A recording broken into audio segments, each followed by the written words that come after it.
കൃഷ്ണേട്ടാ, വീട്ടിലേക്കുള്ള വെള്ളം കുറച്ച് നാളത്തേക്ക് കിണറ്റിന്ന് കോരിക്കോട്ടെ. മേലോത്ത് വീട്ടിൽ പോയി വെള്ളം കോരി വരുമ്പോഴേക്കും നടു ഒരു പരുവാവും. ഇവിടുത്തെ കിണറ്റിന്ന് വെള്ളം എടുക്കാൻ കൃഷ്ണേട്ട സമ്മതിച്ചാൽ അതെനിക്ക് വലിയൊരു ഉപകാരമായിരിക്കും. അത്രയല്ല, പിന്നെ വീട്ടിലേക്ക് നടക്കേണ്ടതുള്ളൂ. കേളോത്ത് വീടിൻ്റെ മുറ്റത്ത് ആ ഒരാവശ്യവുമായി യാചിക്കുന്ന മട്ടിൽ ഗോമതി നിന്നു. വായിലെ മുറുക്കാനൊന്ന് ആഞ്ഞു ചവച്ച ശേഷം കേളോത്ത് വീട്ടിൽ കൃഷ്ണക്കുറുപ്പ് ജീർണിച്ചു തുടങ്ങിയിരിക്കുന്ന ചാരുകസേരയിൽ ചാരിക്കിടന്ന് മുറ്റത്ത് നിൽക്കുന്ന ഗോമതിയെ നോക്കി.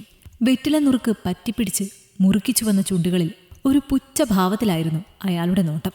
കസേരയ്ക്ക് താഴെ നിലത്ത് വെച്ചിരുന്ന കോളാമ്പിയെടുത്ത് അതിലേക്ക് അയാൾ വായിലെ മുറുക്ക് കാർക്കിച്ചു തുപ്പി. തോളിലിട്ടിരുന്ന തോർത്തിൻ്റെ തലപ്പ് കൊണ്ട് ഉമിനീറൂറിയ ചുണ്ടുകൾ അയാൾ ഉപ്പിത്തുടച്ചു. എന്തേ, കൊരാൽപ്പുഴ വറ്റിയോ? ഇതുവരെ ചൂട് കാലത്തങ്ങനെ വെള്ളം വറ്റില്ലായിരുന്നു. പക്ഷെ ഈ കൊല്ലം പുഴയിലെ വെള്ളം നന്നേ വറ്റിയിരിക്കുന്നു. ഇപ്പോൾ ചൂണ്ടയിടാനൊന്നും ആളില്ലല്ലോ.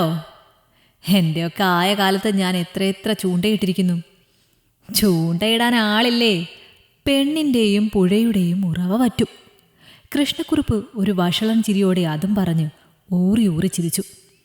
അയാളുടെ വായിൽ നിന്നും കടും നിറമാർന്ന ചോന്ന ഉമിനീർ ചുണ്ടുകളിലൂടെ അയാളുടെ താടിയിലേക്ക് ഒലിച്ചിറങ്ങി. തോർത്തിൻ്റെ തലപ്പ് കൊണ്ട് അയാൾ അതുപ്പി.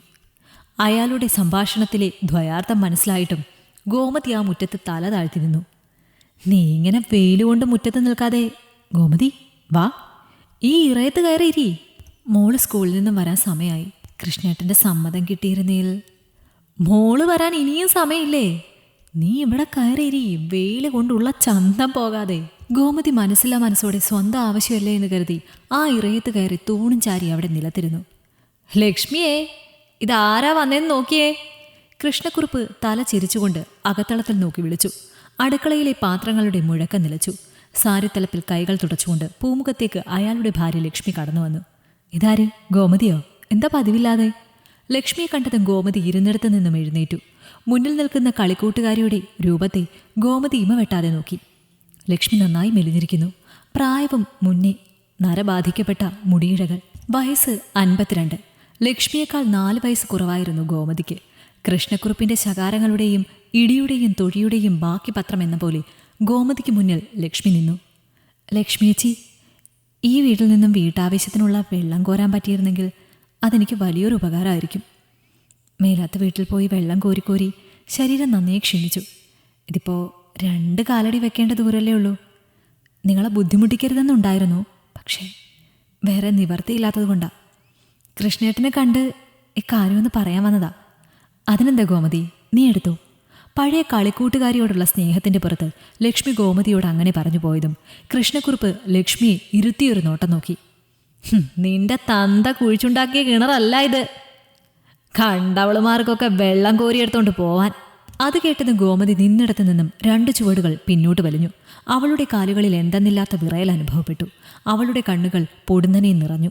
ശരീരം തളരുന്നത് പോലെ അവൾക്കപ്പോൾ തോന്നി. ലക്ഷ്മിയും അതേ മാനസികാവസ്ഥയിൽ ആ ഇറയത്ത് നിന്നു. ലക്ഷ്മിയുടെ ഉള്ളിൽ ഒരുതരം പേടി ജനിച്ചു. കൃഷ്ണക്കുറുപ്പ് ഇരുന്നിടത്ത് നിന്നും എഴുന്നേറ്റു. ലക്ഷ്മിയുടെ അരികിലേക്ക് നടന്നു. ലക്ഷ്മി അടിമുടി വിറയ്ക്കാൻ തുടങ്ങി. നീ പറഞ്ഞത് പറഞ്ഞു, ഞാൻ ക്ഷമിച്ചു. അടുക്കളക്കാരി മാത്രം നോക്കിയാൽ മതി. തിന്നാൻ മാത്രം ഈ വീട്ടിൽ നീ വാ ചലിപ്പിച്ചാൽ മതി, കേട്ടോടി. ലക്ഷ്മി അയാളുടെ ശരീരത്തോട് അടുപ്പിച്ച ശേഷം അയാളുടെ മുഖത്തിൽ നിന്നും ഇഞ്ച് വ്യത്യാസത്തിൽ തൻ്റെ മുഖം ചേർത്ത് പിടിച്ചുകൊണ്ട് അവളോട് പറഞ്ഞു. അയാളുടെ ചുടുനിശ്വാസം അവളുടെ മുഖത്തേക്ക് പതിഞ്ഞു. അയാളുടെ വായിൽ നിന്നുമുള്ള ഉമിനീർ കണങ്ങൾ ലക്ഷ്മിയുടെ മുഖത്ത് അങ്ങോളം ഇങ്ങോളം തെറിച്ചു. ഗോമതി ഒരു ഭയത്തോടെയായിരുന്നു ആ രംഗം നോക്കിക്കണ്ടത്. കേട്ടോ ഗോമതി, നിന്റെ ചത്തുപോയ കെട്ടിയോൻ എൻ്റെ കയ്യിൽ നിന്ന് 3 ലക്ഷം രൂപ വാങ്ങിച്ചത് നിനക്കറിയാലോ. അതിൻ്റെ ഒരു നയാ പൈസ പോലും ഇന്നേ വരെ എനിക്ക് കിട്ടിയിട്ടില്ല. ഞാൻ നിന്നോട് ചോദിച്ചോ? ഇല്ലല്ലോ, എഴുതിത്തള്ളി. നീ നിന്റെ മോളും ജീവിച്ചു പോട്ടെ എന്ന് തന്നെ കരുതി. കുഞ്ഞുണ്ണിയുടെ മരണശേഷം നീ മോളെ വളർത്താൻ ഒത്തിരി കഷ്ടപ്പെടുന്നുണ്ടല്ലേ. നാട്ടിലെ മേത്തനും പുലയനും നീ പാവിരിക്കുന്നുണ്ടെന്നൊക്കെ ഒരടക്കി സംസാരം നാട്ടിലുണ്ട്. അതൊക്കെ സത്യമാണോ എന്നൊന്നും എനിക്കറിയില്ല. അങ്ങനെ പാവിരിച്ചിരുന്നേൽ ഒരു കിണർ കുത്തേണ്ട പണത്തിനാണോ ബുദ്ധിമുട്ട്? ഗോമതിയുടെ അരികിലെത്തിയ കൃഷ്ണക്കുറുപ്പ് മുറുക്കിച്ചു വന്ന വായിൽ നിന്നും മുറ്റത്തേക്ക് കാർക്കിച്ചു തുപ്പിക്കൊണ്ട് ഗോമതിയെ ഒന്ന് നോക്കി. പകുതി ജീവൻ ഇല്ലാതായതുപോലെ അവൾക്കപ്പോൾ തോന്നി. ഇറയത്ത് പടിവാതിക്കൽ നിൽക്കുന്ന ലക്ഷ്മിയെ ഗോമതി ഒന്ന് നോക്കി. ലക്ഷ്മി നിശ്ചലമായ പ്രതിമ എന്നോണം അവിടെ നിൽക്കുന്നു. ഗോമതിയുടെ കണ്ണുകൾ തുളുമ്പി. ഗോമതിയെ തുറച്ചു നോക്കിക്കൊണ്ട് കൃഷ്ണക്കുറുപ്പ് മുറുക്കാൻ വായ ഒന്നുകൂടെ ആഞ്ഞു ചവച്ചു. ഞാൻ എങ്ങനെ ജീവിച്ചാലും അത് നിങ്ങളെയോ ഈ നാട്ടുകാരെയോ ബാധിക്കുന്ന പ്രശ്നമല്ലല്ലോ കൃഷ്ണേട്ടാ. എൻ്റെ ജീവിതം അത് ഞാൻ എങ്ങനെ ജീവിച്ചു തീർത്താലും ആരെയും ബോധിപ്പിക്കേണ്ട കാര്യവും എനിക്കില്ല. എൻ്റെ മകൾക്ക് വേണ്ടിയാണ് ഞാനിപ്പോൾ ജീവിക്കുന്നത്. കുഞ്ഞേട്ടൻ പോയ പിന്നെ ചോര നീരാക്കിയ ഈ കണ്ട കാലം അത്രയും ഞാൻ ജീവിച്ചത്. അതൊന്നും എനിക്ക് ആരെയും ബോധിപ്പിക്കേണ്ട കാര്യമില്ല. നാട്ടുകാരുടെ വിധിന്യായങ്ങളിൽ മേലുള്ള തീർപ്പുകൾ ചെവി കൊടുക്കാതെ തന്നെയാണ് ഇത്ര നാളും ജീവിച്ചത്. ഉപകാരം ചെയ്തില്ലേലും ഉപദ്രവിക്കാതെ ഇരുന്നാൽ മതി. ഗോമതിയുടെ ഇടറിയ വാക്കുകൾക്ക് പൊടുന്നനെ ശക്തി കൂടി. ഇതിപ്പോ കാര്യായേ. സ്വയം ന്യായീകരിക്കലിൻ്റെ ഒരാവശ്യവും എൻ്റെ മുന്നിൽ നിനക്കില്ല. നാട്ടുകാർ ആവശ്യമുള്ളതോ കേൾക്കും, അവർക്ക് ആവശ്യമുള്ളത് വിശ്വസിക്കും. അവർക്ക് എന്തേലും മതിയല്ലോ, അവർ പറഞ്ഞോട്ടെ. പുല്ല്. നീ എങ്ങനെയല്ലേ ജീവിക്ക്. പിന്നെ ഈ കിണറ്റിലെ വെള്ളത്തിൻ്റെ കാര്യം നടക്കില്ല ഗോമതി. ഒരു തുള്ളി വെള്ളം പോലും ഈ കിണറ്റിൽ നിന്ന് നിനക്ക് ഞാൻ തരില്ല. നിനക്ക് പോവാം. വേണ്ട കൃഷ്ണേട്ടാ, ഈ ഞാൻ തൊട്ട നിങ്ങളുടെ കിണറ്റിലെ വെള്ളം അശുദ്ധാക്കണ്ട. വെള്ളം കിട്ടാതെ ചത്താ പോലും എനിക്കിനി ഈ കിണറ്റിലെ ഒരു തുള്ളി വെള്ളം വേണ്ട. മിണ്ടാതെ ഇരടി, നാണം കെട്ട് ചത്തവൻ്റെ വിധവേ. അത്രയും വലിയ അഭിമാനിയാണേൽ നിന്ന് ചിലക്കാണ്ട് നിന്റെ ചത്തുപോയ കണവൻ എൻ്റെ കയ്യിൽ നിന്ന് മേടിച്ച പൈസ ഇങ്ങോട്ട് വെക്ക്. 3 ലക്ഷമൊക്കെ നിനക്ക് എളുപ്പമല്ലേ ഉണ്ടാക്കാൻ. ഗോമതിയുടെ ശരീരത്തിൽ ചൂഴ്ന്നു നോക്കി കറ പിടിച്ച പല്ലിളിച്ച് കാട്ടിയ ശേഷം വായ ഒന്ന് ചവച്ച് കൃഷ്ണക്കുറുപ്പ് പറഞ്ഞു. 3 ലക്ഷം രൂപ എൻ്റെ കയ്യിൽ നിന്നും ആവശ്യപ്പെടാനുള്ള ധാർമ്മികത നിങ്ങൾക്കുണ്ടെന്ന് നിങ്ങൾ കരുതരുത്.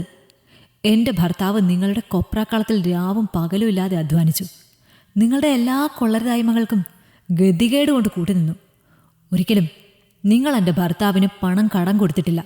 പകരം മൂടി വെച്ച രഹസ്യങ്ങൾ ആരും അറിയാതെ ഇരിക്കാൻ കൊടുത്ത കൈക്കൂലിയ അത് മാത്രമായിരുന്നു ആ പണം. ഒരു നയാ പൈസ ആ പണത്തിൻ്റെ പേരിൽ ഞാൻ നിങ്ങൾക്ക് തരുമെന്ന് നിങ്ങൾ സ്വപ്നം കാണണ്ട. എരപ്പേ, കണ്ടിടം നിറങ്ങി ജീവിക്കുന്ന നീ എൻ്റെ ധാർമ്മികതയെ ചോദ്യം ചെയ്യുന്നോ? നിന്റെ ഭർത്താവ് ഒരു നായായിരുന്നു.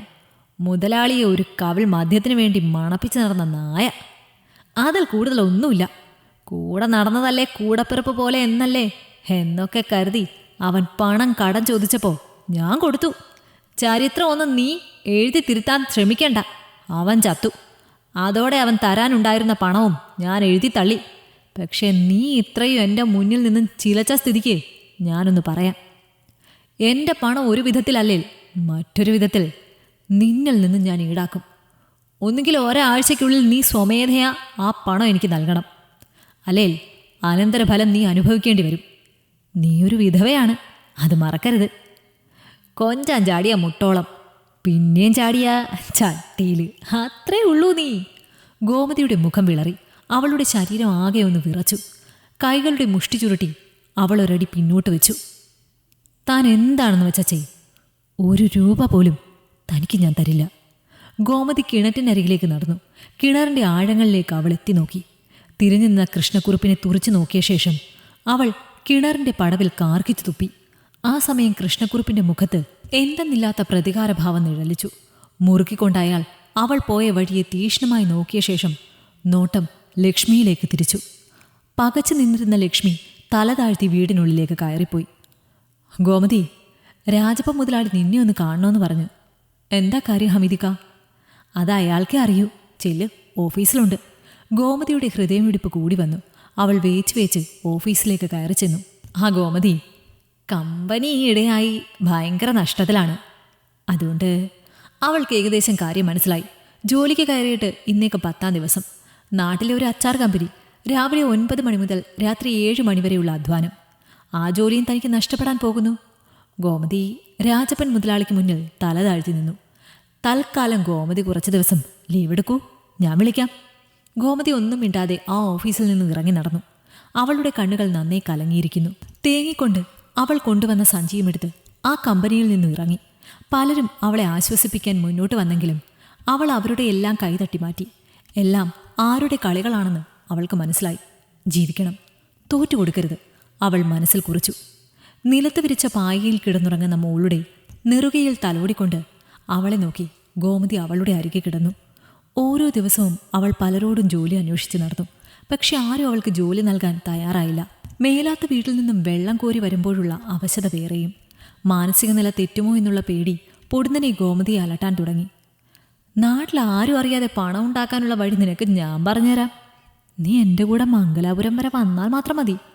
അത്യാവശ്യം പണം നിനക്കുണ്ടാക്കാം. വായാടി ഷീല അവളുടെ തോളിൽ കൈവച്ചുകൊണ്ട് അത് പറഞ്ഞപ്പോൾ എന്തെന്നില്ലാത്ത അറപ്പ് ഗോമതിക്ക് അവളോട് തോന്നി. പക്ഷേ ഏത് സ്ത്രീയും ഒരു പരിധി കഴിഞ്ഞാൽ ചെന്നെത്തുന്നത് അവൾ പറയാതെ പറഞ്ഞ ജോലിയിലേക്ക് തന്നെയായിരിക്കും. മേലാൽ നീ എൻ്റെ മുന്നിൽ ഇനി വരരുത്. ഷീലയുടെ കൈ തട്ടിമാറ്റി ഗോമതി അവളോട് പറഞ്ഞു. ഞാൻ പറഞ്ഞതേ ഉള്ളൂ, ബാക്കിയൊക്കെ നിന്റെ ഇഷ്ടം. ഇങ്ങനെ പറഞ്ഞവരൊക്കെ എന്നെ തേടി പിന്നീട് വന്നിട്ടുണ്ട്. പണത്തിനു പണം തന്നെ വേണം മോളെ. അഭിമാനം സംരക്ഷിച്ച് നിന്നാൽ അങ്ങനെ നിൽക്കലേ ഉണ്ടാവൂ. ഞാൻ പോണു. ഷീല ഒരു പുച്ഛഭാവത്തിൽ അവളെ നോക്കിക്കൊണ്ട് ഗോമതിക്ക് മുന്നിൽ നിന്ന് പോയി. ഒരു ദിവസം രാവിലെ ഗോമതി കണ്ടത് വീട്ടിൽ കയറി വന്ന പോലീസിനെയായിരുന്നു. മുന്നേ ജോലി ചെയ്ത വീട്ടിൽ നിന്നും സ്വർണം മോഷണം പോയതിൽ ഗോമതി ആ വീട്ടിലുള്ളവർക്ക് സംശയിക്കുന്നു എന്നായിരുന്നു പോലീസ് ഭാഷ്യം. മകളുടെ മുന്നിൽ വെച്ച് ഗോമതിയെ പോലീസുകാർ അറസ്റ്റ് ചെയ്തു. ഇതൊക്കെ കണ്ടുകൊണ്ട് കൃഷ്ണക്കുറുപ്പ് ഒരു ചെറു ചിരിയോടെ കിണറ്റിൻ്റെ അടുത്ത് നിന്നും ആ രംഗം നോക്കിക്കണ്ടു. അമ്മയെ പോലീസ് ജീപ്പിൽ കയറ്റി കൊണ്ടുപോകുന്ന രംഗം തേങ്ങിക്കൊണ്ട് ആ മകൾ നോക്കി നിന്നു. പോലീസുകാർ ഗോമതിയെ നേരെ കൊണ്ടുപോയത് പോലീസ് ക്വാർട്ടേഴ്സിലേക്കായിരുന്നു. ചോദ്യം ചെയ്യൽ എന്നതിലുപരി അവളുടെ മാംസത്തിൽ ലാത്തി കൊണ്ട് അടിക്കുന്നതിലായിരുന്നു വനിതാ പോലീസ് ഉൾപ്പെടെയുള്ളവർ കൂടുതൽ പരിഗണന നൽകിയത്. തല്ലിച്ചതച്ച ശേഷം ഗോമതിയെ അവർ ഒരു മൂലക്കിരുത്തി. മോഷണം നടത്തിയിട്ടില്ല എന്ന് അവൾ ആവർത്തിച്ചു പറഞ്ഞെങ്കിലും പോലീസുകാർ അതൊന്നും ചെവിക്കൊണ്ടില്ല. കളഞ്ഞുപോയ സ്വർണം തിരിച്ചു കിട്ടി എന്നുള്ള ഫോൺ കോൾ വന്നപ്പോഴായിരുന്നു പോലീസുകാർ അവളെ വെറുതെ വിട്ടത്. ഗോമതിയുടെ നടുവും കാലും കൈയും അപ്പോഴേക്കും പോലീസുകാർ തല്ലിച്ചതച്ചിരുന്നു. രണ്ടുപേരുടെ സഹായത്തോടെ ഗോമതി അവളുടെ വീട്ടിലെത്തി. കള്ളി എന്നുള്ള പേര് അപ്പോഴേക്കും അവളുടെ മുകളിൽ ചാപ്പ കുത്തപ്പെട്ടിരുന്നു. അപ്പുറത്തെ വീട്ടിൽ നിന്നും മകൾ പേടിയോടെ അമ്മയുടെ അരികിലേക്ക് വന്നു. മകളെ കണ്ടതും ഗോമതി പൊട്ടിക്കരഞ്ഞു. അമ്മ കള്ളിയാണെന്ന് പറയുന്നു. ഇല്ല മോളെ, നിന്റെ അമ്മ ആരുടെ ഒന്നും മോഷ്ടിച്ചിട്ടില്ല. അതും പറഞ്ഞ് ഗോമതി മകളെ നീറുന്ന കൈകളാൽ കെട്ടിപ്പിടിച്ചു. അയൽ വീട്ടുകാരുടെ സഹായ സഹകരണത്തോടെയായിരുന്നു പിന്നീടുള്ള ഗോമതിയുടെയും മകളുടെയും ജീവിതം. പോലീസുകാർക്കെതിരെ കേസ് കൊടുക്കാൻ പലരും അവളെ ഉപദേശിച്ചെങ്കിലും അതൊന്നും വേണ്ട എന്നായിരുന്നു ഗോമതിയുടെ മറുപടി. അങ്ങനെ ഒരു ദിവസം കൃഷ്ണക്കുറുപ്പ് ഗോമതിയെ കാണാൻ ലക്ഷ്മിയെയും കൂട്ടി അവളുടെ വീട്ടിലേക്കെത്തി. അത്യാവശ്യം എഴുന്നേറ്റ് നടക്കാൻ അപ്പോഴേക്കും ഗോമതിക്ക് കഴിഞ്ഞിരുന്നു. ലക്ഷ്മിയെ കണ്ടതും ഗോമതിക്ക് എന്തെന്നില്ലാത്ത സന്തോഷം തോന്നി. പക്ഷേ ലക്ഷ്മിക്ക് പിന്നാലെ കടന്നു വന്ന കൃഷ്ണക്കുറുപ്പിനെ കണ്ടതും അവളുടെ മുഖത്ത് പടർന്ന സന്തോഷം പെട്ടെന്നില്ലാതെയായി. ഇങ്ങോട്ട് വരണമെന്ന് കുറച്ചു നാളായി ഞാൻ ആഗ്രഹിക്കുന്നു. സമയം കിട്ടിയില്ല. ഇവൾക്കൊരേ നിർബന്ധം, നിന്നെ കാണണമെന്ന്. നന്നായി പെരുമാറിയല്ലേ? അവർ അങ്ങനെയാ. കട്ടവന് കിട്ടിയില്ലേ കിട്ടിയവനെ തല്ലും. എന്തായാലും ആ സ്വർണം തിരിച്ചു കിട്ടിയത് നിന്റെ ഭാഗ്യം. അല്ലെങ്കിൽ നിന്റെ മോൾ ഇവിടെ ഒറ്റയ്ക്കായി പോകുമായിരുന്നില്ലേ? എനിക്ക് നല്ല സങ്കടമുണ്ട് ഗോമതി, നിന്നെ ഈ അവസ്ഥയിൽ കാണാൻ. ഞാൻ പറഞ്ഞില്ലേ, നീ ഒരു വിധവയാണ്. കൃഷ്ണക്കുറുപ്പിനെ കൂട്ടിയാ കൂടില്ല നിനക്ക്. എനിക്കിത്രയും മതി, പോട്ടെ. ഗോമതിയുടെ കയ്യും കാലും അപ്പോൾ ദേഷ്യം കൊണ്ട് നന്നായി വിറയ്ക്കുന്നുണ്ടായിരുന്നു. കിടക്കയിൽ നിവർത്തി വെച്ച അവളുടെ കാലിൽ ലക്ഷ്മി പതിയെ തൊട്ടു. ഒന്നും തിരിച്ചു പറയല്ലേ എന്നുള്ള മട്ടിൽ. അവൾ ഗോമതിയെ നോക്കി തലയിളക്കി. ഗോമതി വന്ന ദേഷ്യം കടിച്ചു പിടിച്ചു. അകത്തളത്തിൽ മുറിയുടെ വാതിക്കൽ പറ്റി നിന്നിരുന്ന ഗോമതിയുടെ മകളുടെ തലയിൽ തലോടിക്കൊണ്ട് കൃഷ്ണക്കുറുപ്പ് ആ വീട്ടിൽ നിന്നും ഇറങ്ങി. ഒരു കടലാസ് കഷ്ണം ഗോമതിക്ക് കൈമാറിയ ശേഷം ലക്ഷ്മിയും കൃഷ്ണക്കുറുപ്പിന് പിന്നാലെ നടന്നു. ലക്ഷ്മി മടക്കി പിടിച്ചു തന്ന കടലാസ് കഷ്ണം ഗോമതി തുറന്നു നോക്കി. ഒരു അഡ്രസ്സായിരുന്നു അത്. നിനക്ക് എന്തേലും ജോലി വേണേൽ ഈ മേൽവിലാസത്തിൽ ബന്ധപ്പെടുക. ലക്ഷ്മി ആ മേൽവിലാസത്തിന് താഴെ കുറിച്ചു. ശാരീരിക വെല്ലുവിളികളെ കാര്യമാക്കാതെ ഗോമതി അപ്പുറത്തെ വീട്ടിലെ ചേച്ചിയുടെ സഹായത്തോടെ ലക്ഷ്മി പറഞ്ഞ സ്ഥലത്തേക്കെത്തി. ഒരു വലിയ നെയ്ത്തു കേന്ദ്രം. ഉഷ എന്നു പേരുള്ള സ്ത്രീയായിരുന്നു അത് നടത്തിയിരുന്നത്. ഗോമതിയെ കണ്ടതും ഉഷ അവളെ കെട്ടിപ്പിടിച്ചു. നിനക്കെന്നെ ഓർമ്മയുണ്ടോടി? ഗോമതിക്കൊന്നും മനസ്സിലായില്ല. എന്നെ എങ്ങനെയാ നിങ്ങൾക്ക് പരിചയം? ഗോമതി ഉഷയോട് ചോദിച്ചു. ഡി, ഇത് ഞാനാടി, നിന്റെ കളിക്കൂട്ടുകാരി ഉഷ. ചെന്തെടുത്ത് രവിയേട്ടൻ്റെ മോൾ. ഗോമതിയുടെ കണ്ണുകൾ വിടർന്നു. പിന്നെ അവളുടെ കണ്ണുകൾ നിറഞ്ഞു. പഴയ കളിക്കൂട്ടുകാരി അവൾ കെട്ടിപ്പിടിച്ചു. ഒത്തിരി കരഞ്ഞു. അവളുടെ കഥകളെല്ലാം ഉഷയ്ക്ക് നന്നായി അറിയാമായിരുന്നു. ഗോമതി അവിടെ ജോലിക്ക് കയറി. കുറച്ച് മാസങ്ങൾ കൊണ്ട് അവൾ നെയ്ത്തിൽ പ്രാഗൽഭ്യം നേടി.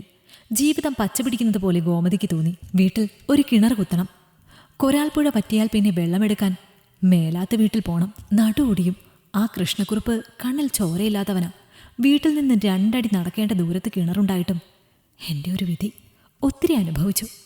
ഇനിയെങ്കിലും എനിക്കെൻ്റെ ജീവിതം കരുപിടിപ്പിക്കണം. ആത്മഹത്യ ചെയ്യാൻ പലവട്ടം തോന്നിയിട്ടുണ്ട്. പക്ഷേ എൻ്റെ മകളെ ഓർത്ത് ഞാനത് ചെയ്യില്ല. തോൽക്കാൻ മനസ്സില്ല. ജീവിച്ചു കാട്ടണം. ഒരു ലോൺ കിട്ടുമെന്ന് നോക്കണം. വിഷമിക്കാതെ. നിനക്ക് കിണറല്ലേ കുത്തേണ്ടത്? അതിൻ്റെ പണം ഞാൻ തരാം. ലോണൊന്നും എടുക്കണ്ട. ഞാൻ എൻ്റെ വിഷമം പറഞ്ഞതേ ഉള്ളൂ. ഞാൻ ലോൺ എടുത്തോളാം. ദേ, ഒരടി വെച്ച് തന്നാലുണ്ടല്ലോ. തൽക്കാലം നീ ഞാൻ പറയുന്നത് കേട്ടാൽ മതി.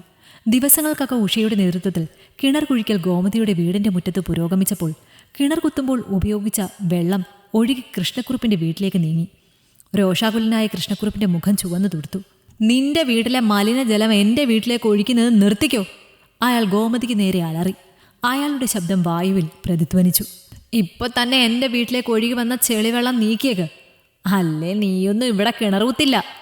അതും പറഞ്ഞ് കൃഷ്ണക്കുറുപ്പ് തെറിയും വിളിച്ച് വീടിൻ്റെ ഉള്ളിലേക്ക് കയറിപ്പോയി. ഉഷയും ഗോമതിയും പിന്നെ കുറച്ച് ആളുകളും ചേർന്ന് ആ ചെളിവെള്ളം അവിടെ നിന്ന് നീക്കി. അയാൾ അനുഭവിക്കോടി, നരകിച്ച് അയാൾ ചാവും. ഉഷ ഗോമതിയെ സമാധാനിപ്പിച്ചു. വർഷങ്ങൾ കടന്നുപോയി. ഗോമതിയുടെ ജീവിതം ഉഷ കാരണം പച്ചപിടിച്ചു. കൃഷ്ണക്കുറുപ്പിൻ്റെ ശല്യം പൊടുന്നനെ ഇല്ലാതായി. പുറത്തൊന്നും അയാളെ കാണാൻ കൂടി കിട്ടാറില്ല. അയാൾക്ക് എന്തു പറ്റിയെന്ന് ഗോമതി അന്വേഷിച്ചതുമില്ല. അങ്ങനെ ഒരു ദിവസം ലക്ഷ്മി ഓടി വന്ന് ഗോമതിയെ അവളുടെ വീട്ടിലേക്ക് വിളിച്ചു. ഗോമതി അവളുടെ കൂടെ അവളുടെ വീട്ടിലേക്ക് പോയി. നേരെ ചെന്ന് കയറിയത് കൃഷ്ണക്കുറുപ്പിൻ്റെ മുറിയിലേക്കായിരുന്നു. കിടക്കയിൽ കിടക്കുന്ന കൃഷ്ണക്കുറുപ്പിനെ കണ്ടപ്പോൾ ഗോമതി ഒന്ന് ഞെട്ടി. പോയടി, അയാൾ പോയി. ഇത് എൻ്റെ കെട്ടിയോൻ തന്നെ. ഗോമതി വായ തുറന്നു പോയി. ശരീരം മെലിഞ്ഞുണങ്ങിയ ഒരു മനുഷ്യൻ.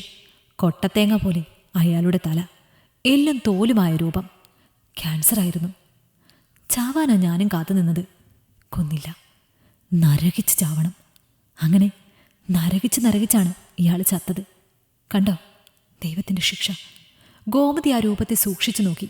പഴയ ആ ശൗര്യമില്ല. പട്ടിണി കിടന്ന് ചത്ത പോലെ ഒരു രൂപം. ഗോമതിയുടെ മുഖത്ത് ഒരു ചെറിയ പുഞ്ചിരി വന്നു. മരണവിവരം അറിഞ്ഞ് വീട്ടിൽ കയറി വന്ന നാട്ടുകാരും മൂക്കത്ത് കൈവച്ചു പോയി. അയാളെ കുളിപ്പിക്കാൻ കൊണ്ടുപോയപ്പോൾ അതുവരെ വറ്റാത്ത അയാളുടെ വീട്ടിലെ കിണർ വറ്റിയിരിക്കുന്നു. അവസാനം ഗോമതിയുടെ വീട്ടിലെ കിണറിലെ വെള്ളമെടുത്ത് അയാളെ കുളിപ്പിച്ചു. ഒരു തുള്ളി വെള്ളം ചോദിച്ചപ്പോൾ തരാത്ത നിന്റെ പൊലവുളി എൻ്റെ വീട്ടിലെ വെള്ളം കൊണ്ട് നടത്താനാവും ദൈവനിശ്ചയം. ഗോമതി മനസ്സിൽ ഒത്തിരിയപ്പോൾ സന്തോഷിച്ചു. ഇറയത്ത് കിടത്തി അയാളെ നോക്കി അവിടെ നിന്നവരിൽ ഒരാൾ മാത്രമേ പുഞ്ചിരിച്ചുള്ളൂ. അത് അവളായിരുന്നു, ഗോമതി. ഈ കഥ നിങ്ങൾക്കിഷ്ടമായെങ്കിൽ ലൈക്ക് ചെയ്യൂ. നിങ്ങളുടെ അഭിപ്രായങ്ങൾ കമന്റായി രേഖപ്പെടുത്തൂ. കൂടുതൽ കഥകൾ കേൾക്കാൻ ഈ ചാനൽ സബ്സ്ക്രൈബ് ചെയ്യൂ.